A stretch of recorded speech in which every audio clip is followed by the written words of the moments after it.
നമസ്കാരം. സ്റ്റഡി വിത്ത് ഉഷാസ് ചാനലിലേക്ക് എല്ലാവർക്കും സ്വാഗതം.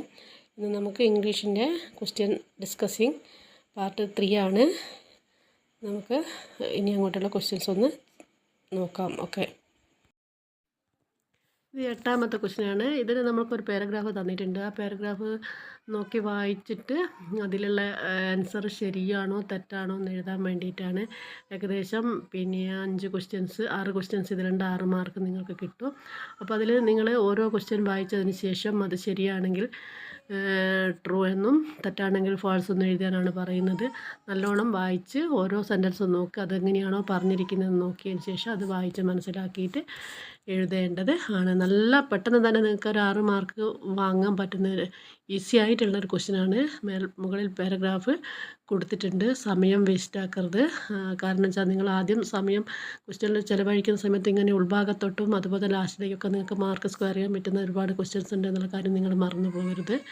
ഓക്കെ, അടുത്ത സെക്ഷൻ സി ആണ്. അത് ഗ്രാമറാണ്. നല്ലവണ്ണം ശ്രദ്ധിച്ചാൽ നിങ്ങൾക്ക് മാർക്ക് എളുപ്പത്തിൽ വാങ്ങാൻ പറ്റുന്ന ഒന്നാണ്. ഇവിടെ filling the blanks with the appropriate form of the verb. അതായത് ബ്രാക്കറ്റിലൊരു വെർബ് കൊടുത്തിട്ടുണ്ട്. അതിൽ ഫിനിഷ് കാണാം, ലിവ് കാണാം, ഗോവ കാണാം. ഇതിൻ്റെ ശരിയായ ഫോം, ആ സെൻറ്റൻസിനനുസരിച്ചുള്ള ഫോം എഴുതാനാണ് പറഞ്ഞത്. അധികവും പാസ്റ്റിലാണ് വരിക.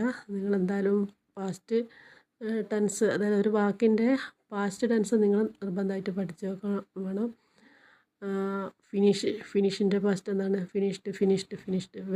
വെൻറ്റ് എന്ന് പറയുമ്പോൾ പോവുക, ഗോ വെൻറ്റ് ഗോ എന്നാണ് പറയുക. അപ്പോൾ അതേ രീതിയിലുള്ള ക്വസ്റ്റ്യൻസ് നിങ്ങളത് പഠിച്ച് വച്ചിരിക്കണം. ഓക്കെ, ഇതിൽ she finished her house work എന്നാണ് വരിക. 2ാമത്തതിൽ ഹാസ് ബീൻ ലിവിങ് എന്നാണ് വരിക. 3ാമത്തെ വെൻറ്റ് എന്നാണ്. ഇനി അടുത്ത ചൂസ് ദ കറക്റ്റ് ആൾട്ടർനേറ്റീവ്, അതും ബ്രാക്കറ്റ് എന്ന് എഴുതാനാണ് പറയുന്നത്.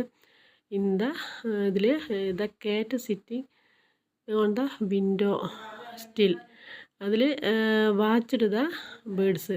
അപ്പോൾ സിറ്റിംഗ് ഈസ് ഏത് വാക്കാണെന്നാണ് ചോദിക്കുന്നത്. സിറ്റിംഗ് എന്നുള്ളത് അതിപ്പോൾ നിങ്ങൾക്ക് ബ്രാക്കറ്റിൽ ജെറൻഡ് കൊടുത്ത്, പാർട്ടിസിപ്പിൾ കൊടുത്ത്, ഫിനിറ്റ് കൊടുത്ത്, അതുപോലെ തന്നെ ഇൻഫിനിറ്റ് കൊടുത്ത് ഇതിൻ്റെ അർത്ഥം മുഴുവനായിട്ടൊന്ന് പഠിച്ചു വെക്കണം. ക്രിയാനാമാണ് ജെറൻഡ് എന്നുള്ളതിൻ്റെ മലയാളം. അതുപോലെ തന്നെ ക്രിയാബന്ധം അല്ലെങ്കിൽ അതുപോലെ അപൂർണമായിട്ടുള്ളതാണ് പാർട്ടിസിപ്പിൾ വരുന്നത്. അത് ഫിനിറ്റാണ്. ഫിനിറ്റ് എന്ന് പറയുമ്പോൾ എന്താണ്?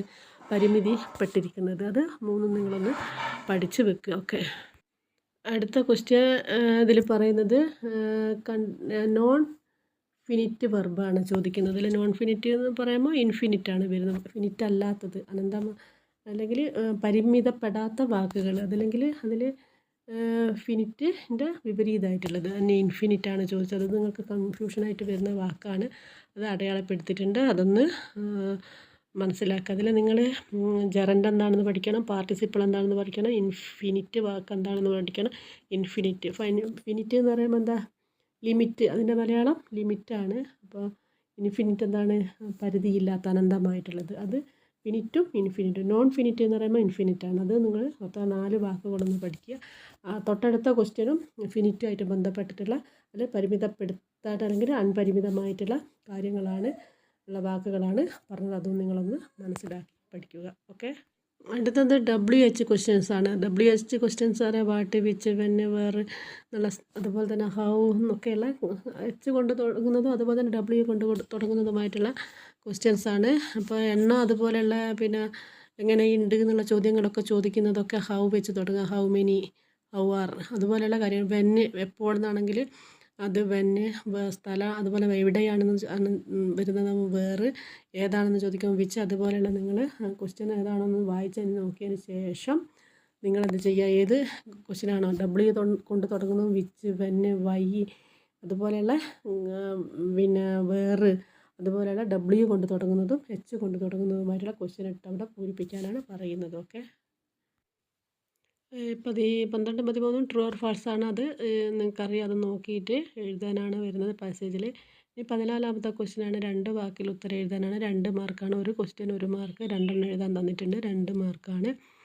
അത് 2 വേർഡ്സ് ആണ്. 2 വേർഡ്സ് എന്ന് പറയുമ്പോൾ 2 വാക്ക് ഉണ്ടായിരിക്കണം. അത് റൈറ്റിംഗ് ആർട്ടിക്കിൾ, ലേഖനം ഉണ്ടായില്ല. ആർട്ടിക്കിൾ എന്നതിൻ്റെ മലയാളം ലേഖനം എന്നാണ്. ലേഖനം എഴുതുമ്പോൾ വരുന്ന കാര്യങ്ങളാണ് അതിൽ വരുന്നത്. അപ്പോൾ ഇവിടെ ചോദിച്ചത് while writing article where should be the writer mention here name. അപ്പോൾ പേര് എഴുതുക. അപ്പോൾ ടൈറ്റിൽ കൊടുക്കുമ്പോൾ എവിടെയാ ചെറിയ ടൈറ്റിൽ കൊടുക്കണം. ഇപ്പോൾ ഒരു ലേഖനം എഴുതുമ്പോൾ ലേഖനത്തിൻ്റെ പേര് ഇന്ന വിഷയം, അത് കഴിഞ്ഞതിന് ശേഷമാണ് എന്ത് കൊടുക്കേണ്ടത്, നമ്മളെ പേര് ആരാണോ ലേഖകൻ, ആ ലേഖകൻ്റെ പേര് കൊടുക്കേണ്ടത് ടൈറ്റിൽ കൊടുത്ത്. ഇപ്പോൾ ഡ്രഗ് അബ്യൂസ് ആണ്, ഡ്രഗ് അബ്യൂസ് എന്ന് എഴുതിയതിന് ശേഷം എന്ത് കൊടുക്കണം, അതാരാണോ എഴുതുന്നതെന്നുള്ളത് ആ ലേഖനത്തിൻ്റെ അടിയിൽ കൊടുക്കണം. അത് ആഫ്റ്റർ ദ ടൈറ്റിൽ, അത് ചോയ്സ് ഉണ്ടാവില്ല, ആഫ്റ്റർ ദ ടൈറ്റിൽ എന്നാണ് കൊടുക്കേണ്ടത്. അത് ടൈറ്റിലിന് ശേഷം പേര് കൊടുക്കുക. ഇനി നെക്സ്റ്റ് വരുന്നത് എക്സ്പ്രഷൻ ഓഫ് താങ്ക്സ്, നന്ദി പറയുമല്ലേ, അത് ഏത് തരം റൈറ്റിങ്ങിനാണ് ഉള്ളത്. അത് ആർട്ടിക്കിൾ റൈറ്റിംഗ്. ആർട്ടിക്കിൾ റൈറ്റിംഗ് എന്ന് പറയുമ്പോൾ ലേഖനം എഴുത്താണ്. ലേഖനം എഴുത്തുന്നതിൽ എന്ത് കൊടുക്കണം, നന്ദി കൊടുക്കണം. നന്ദി കൊടുക്കുന്ന രീതിയിലുള്ള, നന്ദിപൂർവ്വം എന്നുള്ള ഒരു വാക്ക് അതിൽ ലേഖനത്തിൽ വരണം. അതാണ് എക്സ്പ്രഷൻ ഓഫ് താങ്ക്സ് എന്ന് പറയുമ്പോൾ.